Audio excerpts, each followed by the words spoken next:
नमस्कार, मैं रंजीत, आप देख रहे हैं पब्लिक लाइव। स्वागत है एक बार फिर से मैं आपके बीच हाजिर हूं। दरअसल मोरबी की घटना देश को झकझोर कर रख दिया। देश की आत्मा पर एक अमिट घाव 134 लोगों की मौत का जख्म छोड़ गया। इसलिए मैंने कहा मैं आपके बीच हाजिर हूं और मेरे मन में कुछ सवाल है, और ये सवाल शासन, प्रशासन, सरकार में बैठे सरकारी तंत्र और आम जनता से भी है। क्या यह मोरबी पहली या आखिरी घटना है? क्या मोरबी से पहले कोई हादसा या घटना नहीं हुआ? और मोरबी से पहले अगर कोई हादसे हुए तो हमने उस घटना से सबक क्यों नहीं लिया?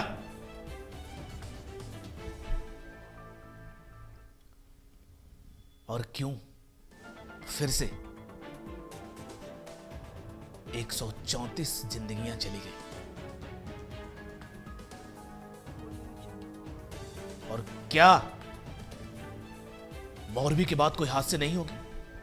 क्योंकि देश के कोने कोने में मोरबी मौजूद है। देश के कोने कोने में सड़क, पुल, इमारत जर्जर स्थिति में है। उसको देखने वाला कोई नहीं है, उस पे किसी की नजरें नहीं जाती है। और जब हादसे हो जाते हैं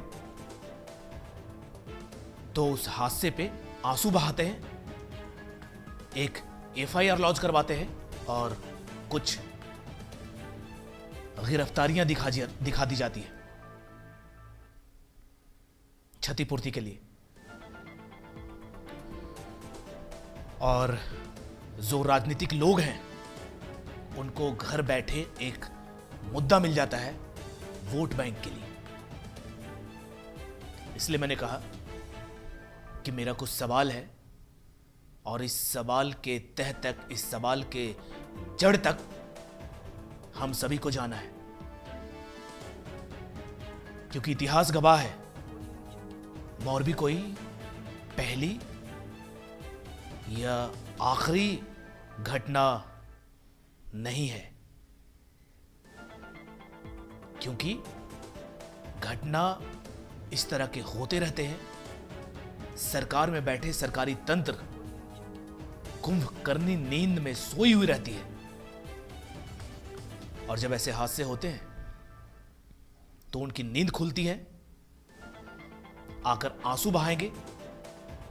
जैसा कि मैंने पहले कहा, एक एफआईआर करवाएंगे, कुछ गिरफ्तारियां दिखा दी जाएंगी क्षतिपूर्ति करने के लिए, और एक अजीब सी खामोशी छा जाएगी इस घटना के ऊपर। और टीवी चैनलों में कुछ डिबेट इस पे हो जाएंगे, आरोप प्रत्यारोप के दौर शुरू हो जाएंगे। एक दूसरे के ऊपर आरोप लगाएंगे और उसके बाद ये चैप्टर क्लोज हो जाएगा। क्योंकि इतिहास गवाह है, ऐसे बहुत सारे हादसे हुए हैं, उसके बाद यही चीजें होती हैं। फिर सब अपने अपने काम में लग जाते हैं। आम जनता भी अपने जिंदगी के जद्दोजहद में व्यस्त हो जाते हैं। और ये जिनको आप और हम सत्ता में बैठाते हैं,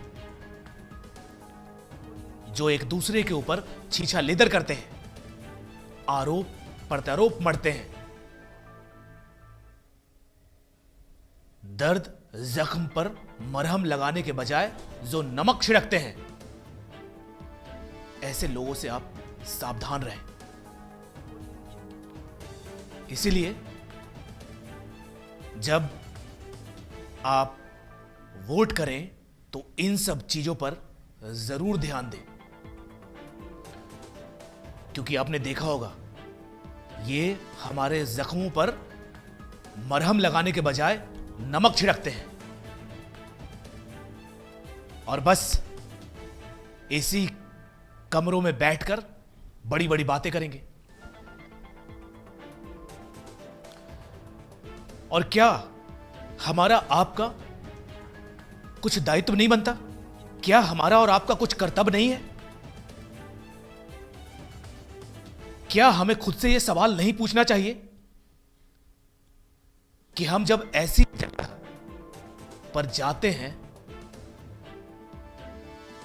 जहां हम घटना का शिकार हो जाते हैं, क्या हमें सोचना नहीं चाहिए? क्या हमें देखना नहीं चाहिए कि वो जगह कैसी है? क्या वहां पर जाने से हमारी जान भी जा सकती है? क्या ये सवाल हमें खुद से नहीं पूछना चाहिए? इसलिए मैंने कहा, क्या हमारा कर्तव्य, क्या हमारा दायित्व और क्या हमारा खुद के लिए जवाबदेही नहीं है कि जब हम ऐसी जगहों पे जाते हैं तो हम देखें, समझें, जहां पर लोगों की सिटी है, वहां पे हम खुद भी एक झुंड में क्यों चले जाते हैं और उसके बाद रोती बिलखती दर्द से कराहते लोग। और ये कोई पहली घटना नहीं है, जैसा कि मैंने पहले कहा, ऐसे बहुत हादसे हो जाते हैं उसके बाद यही सब चीजें। और ऐसे घटने से भी हम और आप सबक नहीं सीखते हैं।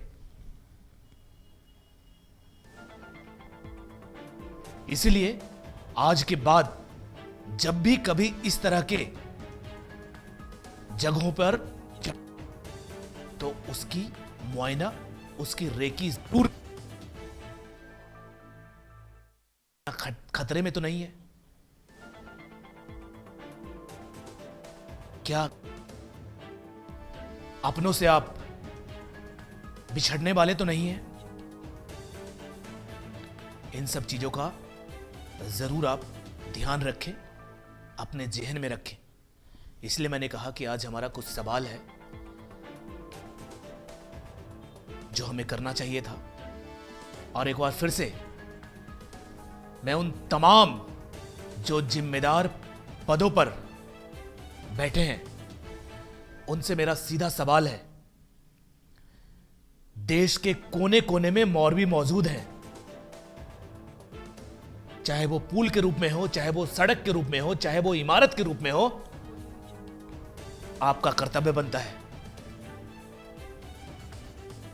ऐसे जगहों को रेकी करें और उनको सही और सुचारू रूप से चलाएं ताकि ऐसी घटना ना घटे और बेवजह बेमौत आम जनता मारी नहीं जाए।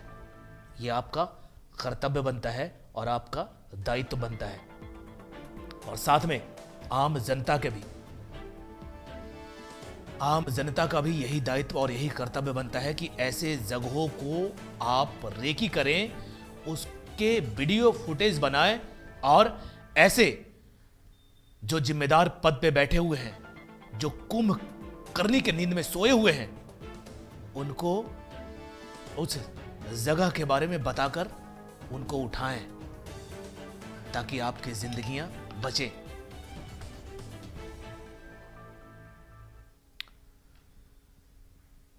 यही कुछ सवाल थे